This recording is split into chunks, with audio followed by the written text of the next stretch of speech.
Graça e paz, iniciando então mais um pão diário, continuando a epístola aos Romanos, capítulo 5, versículo 13 ao versículo 16. Romanos, capítulo 5, versículo 13 ao versículo 16. Tradução King James. Porque antes de ser promulgada a lei, o pecado já estava no mundo. Todavia, o pecado não é levado em conta quando não existe a lei. 14.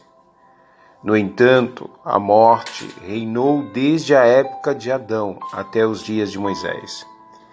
Mesmo sobre aqueles que não cometeram pecado semelhante à desobediência de Adão, o qual era uma prefiguração daquele que haveria de vir. 15.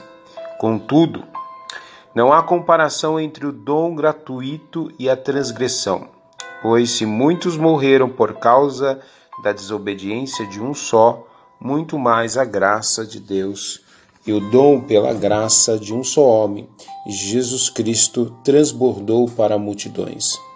Versículo 16. Por isso, não se pode comparar a graça de Deus com a consequência do pecado de um só homem, porquanto o julgamento derivou de uma só ofensa, que resultou em condenação, mas o dom gratuito veio de muitas transgressões e trouxe justificação.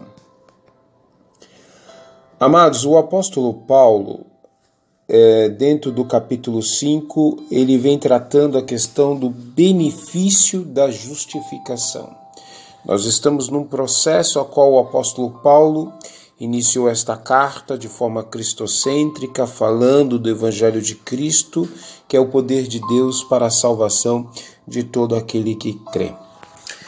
Vimos que temos um critério dentro da salvação. Da matéria soteriologia, a doutrina da salvação, existe um critério colocado por Deus, que é a questão da fé.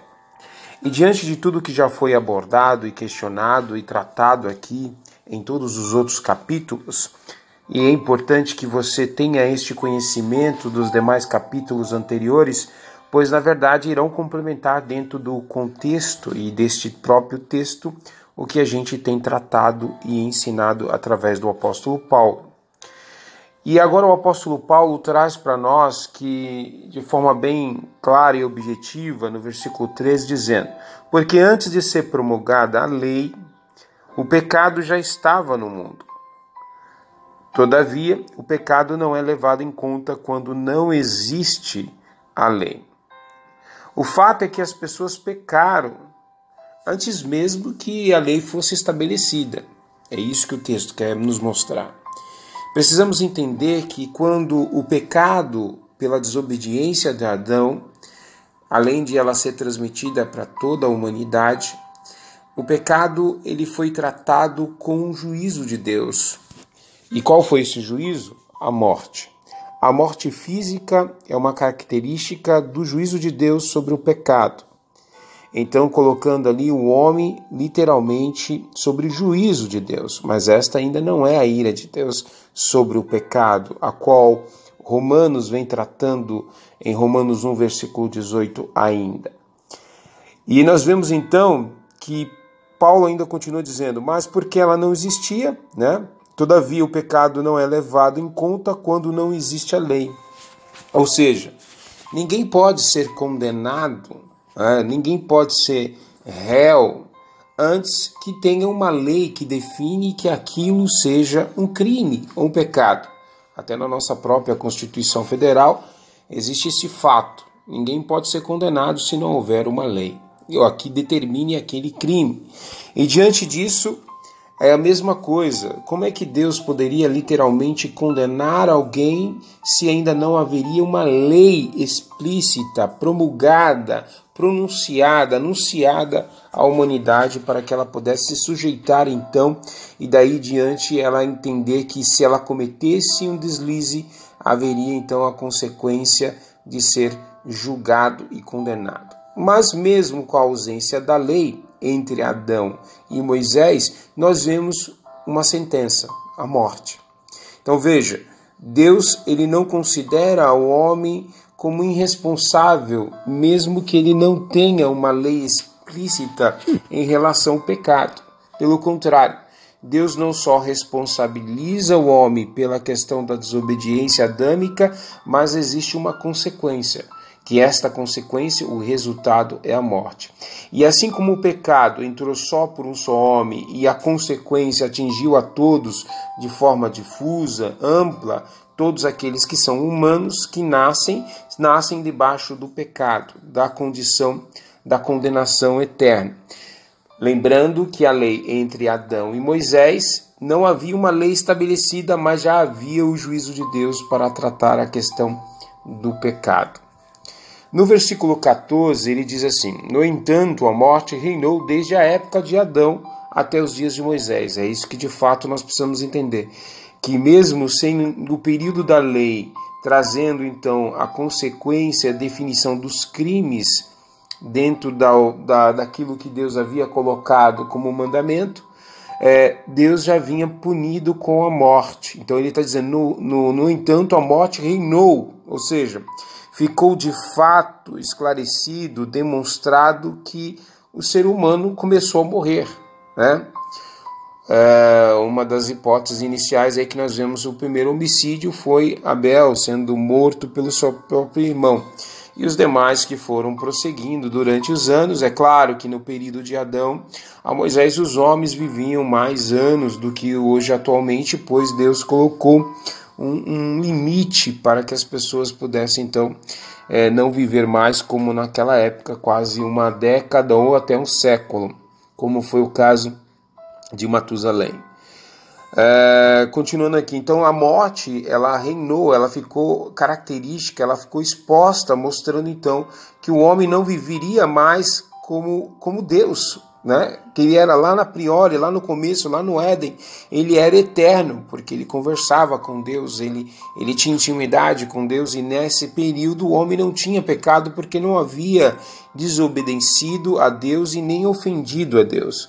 Então, nesse período, nós vemos que ficou de fato, o homem conheceu o que é a morte, e isso ficou evidenciado a eles, essa questão da morte em relação à desobediência de Adão e o pecado. Isso foi transferido a todos da humanidade.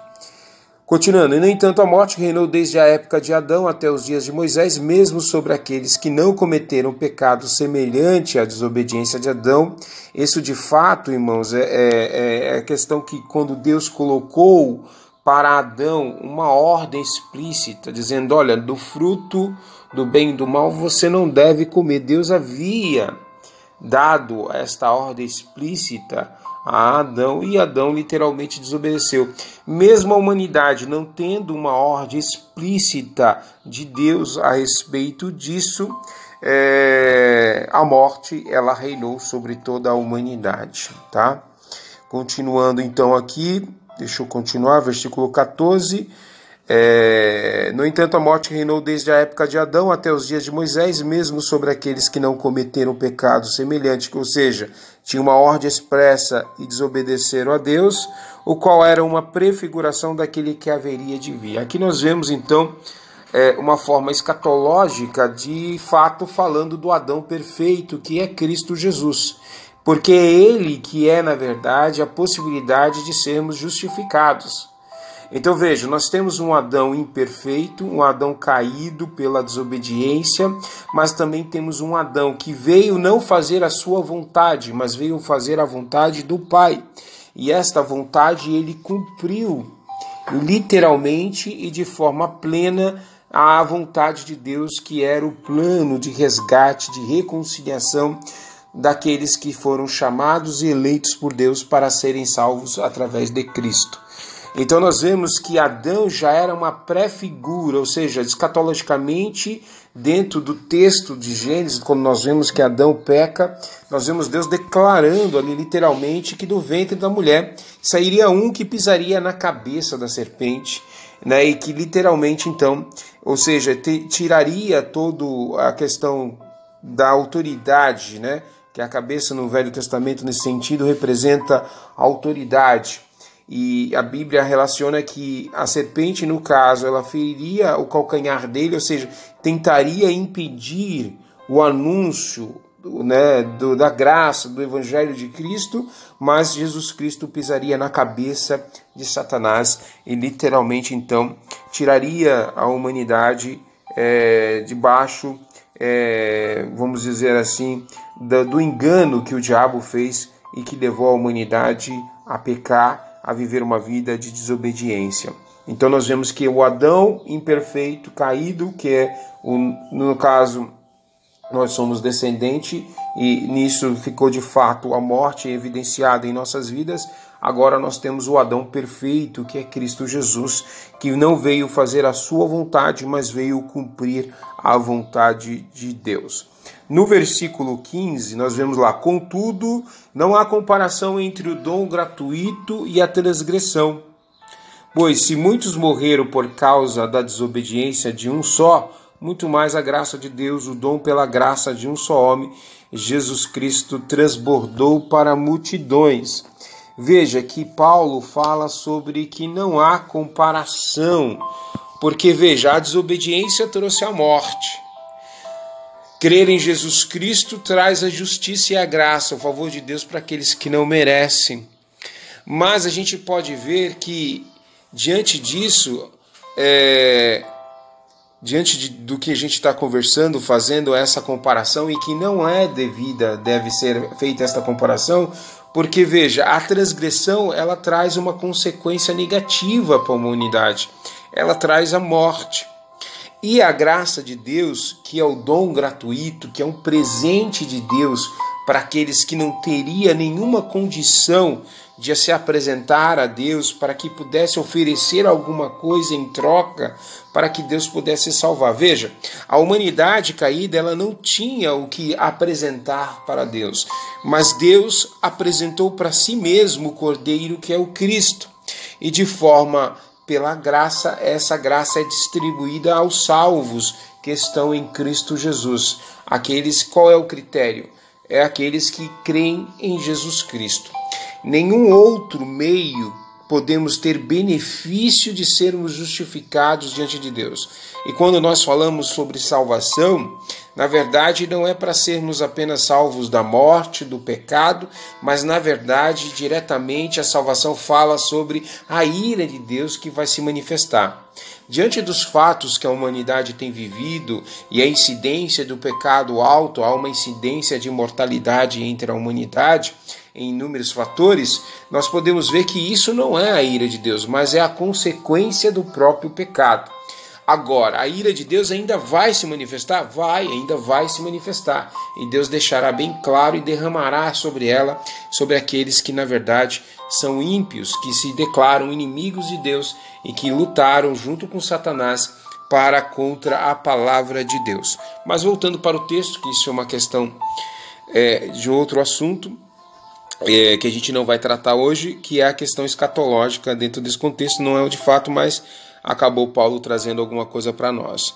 Então nós temos o Adão imperfeito, caído, consequência do seu pecado é a morte. Temos o Adão perfeito, que é Cristo Jesus, que somos justificados através dele por causa da fé, não pela nossa vontade, mas pela vontade de Deus, que ele se revelou a cada um de nós. Então esta comparação, que nós podemos ver. Uma outra coisa interessante, a gente vai compreender isso um pouco mais, é no versículo 16, que ele diz: por isso não se pode comparar a graça de Deus com a consequência do pecado de um só homem. Veja, nós vemos que o pecado ele acabou trazendo uma consequência difusa a toda a humanidade. Ou seja, por um só homem, toda a humanidade sofreu com a consequência da desobediência de Adão. Só que eu fazer esta comparação, apesar do Adão perfeito, e entender que Cristo teria a mesma característica de Adão, se por um só homem houve desobediência e ampliou a todos, na questão da salvação é diferente. Não vai para ser a todos. É isso que muitas pessoas não conseguem entender, porque parece uma injustiça da parte de Deus. Veja, continuando, por isso não se pode comparar a graça de Deus com a consequência do pecado de um só homem, porquanto o julgamento derivou de uma só ofensa, ou seja, o juízo de Deus em razão de uma ofensa, que resultou a condenação, de fato. Então a humanidade está condenada, mas o dom gratuito veio de muitas transgressões, ou seja, relacionadas a muitos pecados que a humanidade veio fazendo, e trouxe a justificação. Então nós podemos entender que a salvação que Cristo nos dá, que Deus se revela a nós segundo a sua vontade e misericórdia, é porque foi a vontade de Deus sobre nossas vidas. Então veja, nem toda a humanidade ela vai conseguir ser salva, porque ela não consegue se salvar. Não é uma questão da vontade humana, mas é da vontade de Deus. E o Espírito Santo, quando nós ouvimos a palavra, o Espírito Santo testifica em nosso coração a necessidade. Lembra da questão do pecado, da justiça e do juízo. Ele nos convence a respeito disso. Ele nos convence a necessidade de arrependimento, a necessidade de confissão, a necessidade de crer em Cristo Jesus. Então o Espírito Santo é o que nos convence do pecado. É Ele que nos convence do juízo de Deus e da justiça de Deus. E é Ele que nos guia em toda a verdade. Então o Espírito Santo ele não falha no seu papel. Por isso que é impossível que aqueles que estão em Cristo Jesus caiam da graça, que venham a perder a sua salvação. Mesmo que diante dos fatos que o pecado ainda está inerente em nossos membros, como nós vamos ver o apóstolo Paulo mais à frente argumentando, e que há uma luta constante, vemos que os membros eles continuam sendo aguçados até mesmo pela lei de Deus, e isso Paulo argumenta dizendo que a lei de Deus ela traz em nós um despertamento para pecar mais ainda. Só que nós podemos entender que a graça de Deus, e ele vai fechar isso no capítulo 6, que nós não podemos abusar da graça de Deus. Então veja, aqueles que estão em Cristo Jesus, aqueles que tiveram a revelação, aqueles que foram convencidos pelo Espírito Santo a respeito do pecado, da justiça e do juízo de Deus, de forma alguma eles terão a questão de literalmente viver do domínio do pecado, mas antes estarão lutando contra o pecado, sabendo que em sua sã consciência e conhecendo as promessas de Deus, lembrando que as promessas de Deus não estão inseridas na lei, mas estão inseridas na graça de Deus, na justiça de Deus, pela fé que é em Cristo Jesus. As promessas que Deus deu a Abraão estão relacionadas diretamente a Abraão e não à lei, né? Então são coisas totalmente distintas. Se você ler o texto você vai compreender isso. Esperamos que o Espírito Santo te fale sobre isso. Então nós podemos ver que a consequência do pecado, que ela foi ampliada a todos, a graça ela não será ampliada a todos. Por isso que ele fala na questão do versículo 14, que muito mais a graça de Deus é o dom pela graça de um só homem, Jesus Cristo, que transbordou para as multidões. Essas multidões ela está relacionada a etnias, a pessoas de várias nacionalidades. Então o foco não é mais Israel, o foco agora são multidões, né? São multidões de pessoas de nacionalidades e línguas totalmente distintas, que literalmente foram salvos através de Cristo Jesus pela sua vontade. Então nós podemos ver, nesse sentido, amados, que comparar a graça que ela vai ser aplicada a toda a humanidade é um equívoco dentro da doutrina da salvação, tá? E dizer que a graça ela depende da vontade do homem é limitar a Deus à vontade do homem. Um ser, na verdade, que podemos dizer que não é um ser, mas é o Criador que criou todos os seres e que Ele tem todo o poder. E imagina agora Deus estando subjugado dentro da vontade do homem. Ninguém pode resistir à vontade de Deus. Ninguém pode literalmente tratar a vontade de Deus como pudesse resistir à vontade de Deus. Nós estamos falando do Criador, daquele que deu o critério para nos salvar. Então, quando nós temos esse encontro com Jesus, na verdade, Jesus tem esse encontro conosco, ele vem até nós, por isso que é o Deus Emanuel, é o Deus conosco, ele sai da sua glória para manifestar aqui a vontade de Deus e transmitir a graça de Deus para a humanidade ter o conhecimento, mas nem todos serão salvos, pois pelo conhecimento, mas somente aqueles que foram eleitos e chamados por Deus através da sua palavra. Então, qual é o benefício da justificação? O benefício da justificação o benefício da justificação em Cristo Jesus é sermos justificados, declarados justos. Não somos declarados justos porque somos bons ou porque temos boas obras. Somos declarados justos, pois pela obra que Cristo fez na cruz do Calvário e que Deus revelou a nós segundo a sua vontade. E temos a consciência do nosso pecado e a necessidade e a miséria de buscar em Deus a graça de Deus, buscar o perdão de Deus através de Cristo Jesus. E somente neste ato é que possamos então ser justificados por Cristo Jesus. E aí fica a questão e a pergunta: como é que eu saberei que eu sou um eleito, um chamado, um salvo? É claro, é muito simples, muito fácil. A partir do momento que você ouve a palavra de Deus e você sente essa necessidade de buscar o perdão, de se arrepender dos seus pecados, de você falar assim, eu sou realmente alguém que precisa de Deus, então isso já é um bom sinal que você possa ser filho de Deus. O que precisa é orar, ter intimidade, conhecer a palavra, buscar mais a Deus. Como diz Isaías, buscar o Senhor enquanto se pode achar, enquanto a porta está aberta. O homem mau deixa o seu caminho e se arrependa, né? Só que esse arrependimento não é pela vontade do homem. O homem continua com vontade de pecar. Então veja, se não há uma intervenção de Deus nessa questão, a humanidade continuaria perdida e se autodestruiria sozinha.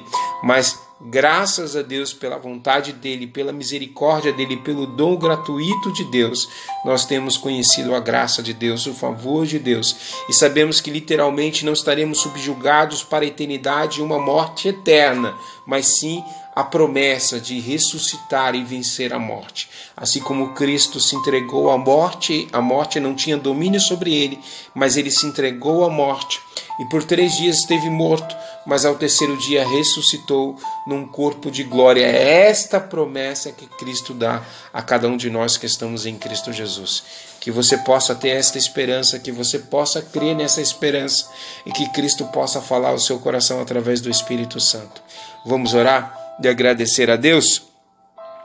Senhor, pedimos a Tua graça e a Tua misericórdia pela Tua palavra, a qual nós entendemos que a desobediência de Adão trouxe para nós consequências destruidoras para a nossa vida, principalmente na nossa relação contigo.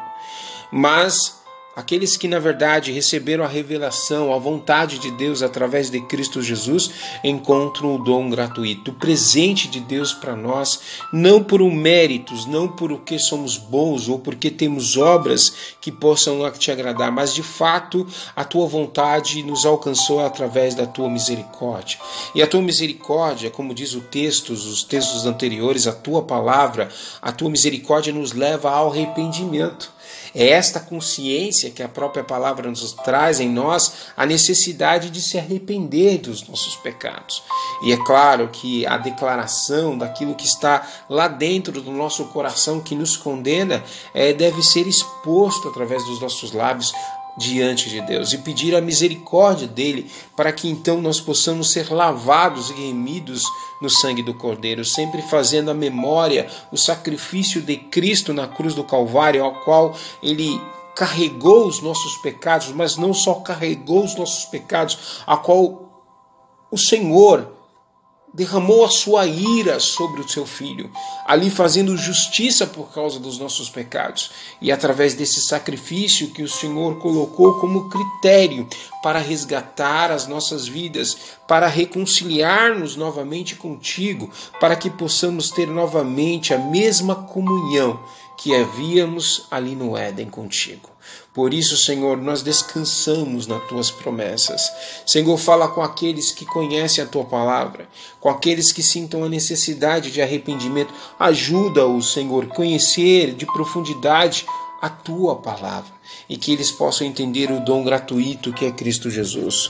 O benefício da justificação é este, é a reconciliação, é passar uma eternidade não sem Ti, sem a Tua presença, mas uma eternidade na Tua presença, perto de Ti, porque a eternidade, o que é mais importante é a tua presença, é a tua glória na nossa vida, Senhor, através de Cristo Jesus. Que possamos então, Senhor, acharmos graças, não pelos nossos méritos, mas através do mérito de Cristo Jesus na cruz do Calvário, possamos alcançar a misericórdia de Deus e possamos então ser justificados e não mais condenados, não estar mais debaixo do domínio do pecado, mas viver livres. Por isso que a tua palavra diz: conhecereis a verdade e a verdade nos libertará.